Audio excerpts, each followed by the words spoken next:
Master minds commerce చదవాలనుకునే 10th inter విద్యార్థుల తొలి ఎంపిక. ప్రపంచ ఆర్థిక వ్యవస్థకు జీవనాడి లాంటి హార్మూజ్ జలసంధి చుట్టూ ఇప్పుడు యుద్ధ మేఘాలు కమ్ముకున్నాయా లేక శాంతి చర్చలు వికసిస్తున్నాయా?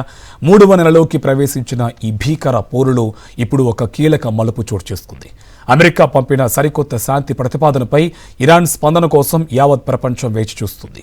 ఒకవైపు అధ్యక్షుడు డొనాల్డ్ ట్రంప్ నుంచి హెచ్చరికలు, మరోవైపు పాకిస్తాన్ మధ్యవర్తిత్వంతో తెర వెనుక దౌత్య ప్రయత్నాలు. అసలు ఏం జరుగుతుంది? గ్లోబల్ సప్లై చైన్ను వణికిస్తున్న ఈ ప్రతిష్టంభనకు ముగింపు ఎప్పుడు? తాజా పరిణామాలతో కూడిన మా ప్రత్యేక విశ్లేషణ ఇప్పుడు చూద్దాం. హార్మూజ్ జలసంధి ప్రపంచ చమురు రవాణాలో అత్యంత కీలకమైన మార్గం. ఫిబ్రవరిలో మొదలైన యుద్ధం తరువాత ఇరాన్ మరియు అమెరికా విధించిన పరస్పర దిగ్బంధాలతో ఈ మార్గం ఇప్పుడు మూసుకుపోయింది. ఫలితంగా ప్రపంచవ్యాప్తంగా ఇంధన ధరలు ఆకాశాన్ని తాకుతున్నాయి. షిప్పింగ్ కంపెనీలు, వ్యాపారవేత్తలు మాత్రమే కాదు, సామాన్య వినియోగదారుడు కూడా ఈ సంక్షోభ సెగను అనుభవిస్తున్నాడు. ప్రస్తుతం చర్చలన్నీ పాకిస్తాన్ వేదికగా సాగుతున్నాయి. ఇరాన్ ప్రతిపాదించిన 14 పాయింట్ల ఎజెండాపై అమెరికా ఇచ్చిన బదులును టెహ్రాన్ సమీక్షిస్తోంది.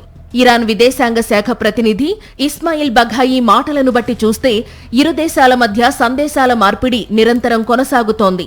పాకిస్తాన్ విదేశాంగ శాఖ కూడా ఈ ఒప్పందంపై ఆశాభావం వ్యక్తం చేస్తోంది. అతి త్వరలోనే ఒక సయోధ్య కుదిరే అవకాశముందని ఇస్లామాబాద్ వర్గాలు చెబుతున్నాయి. అయితే అగ్రరాజ్యం అమెరికా వైఖరి మాత్రం మిశ్రమంగా ఉంది. ఒకవైపు ఇరాన్తో చర్చలు సానుకూలంగా ఉన్నాయని చెబుతున్న అధ్యక్షుడు ట్రంప్, మరోవైపు భీకర దాడులు చేస్తామంటూ హెచ్చరికలు జారీ చేస్తున్నారు. హార్మూజ్ జలసంధిలో తన నౌకలకు రక్షణగా చేపట్టిన సైనిక చర్యను ట్రంప్ తాత్కాలికంగా నిలిపివేసినప్పటికీ ఇరాన్ గనుక వెనక్కి తగ్గకపోతే తీవ్ర పరిణామాలు ఉంటాయని అల్టిమేటం ఇచ్చారు. ప్రస్తుతం 2 దేశాల మధ్య ఒక బలహీనమైన సీజ్ ఫైర్ కొనసాగుతున్నప్పటికీ జలసంధిపై నియంత్రణ కోసం ఇరుపక్షాలు పట్టుబడుతూనే ఉన్నాయి. హార్మూజ్ జలసంధిలో ప్రతిష్టంభన కేవలం 2 దేశాల సమస్య కాదు, ఇది ప్రపంచ ఆర్థిక వ్యవస్థ మనుగడకు సంబంధించిన అంశం.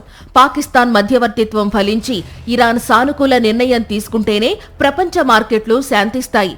లేదంటే మరోసారి యుద్ధ జ్వాలలు ఎగిసిపడే ప్రమాదం ఉంది. ఈ దౌత్య సమరంలో గెలుపు ఎవరిది? శాంతి ఒప్పందం కుదురుతుందా? వేచి చూడాలి.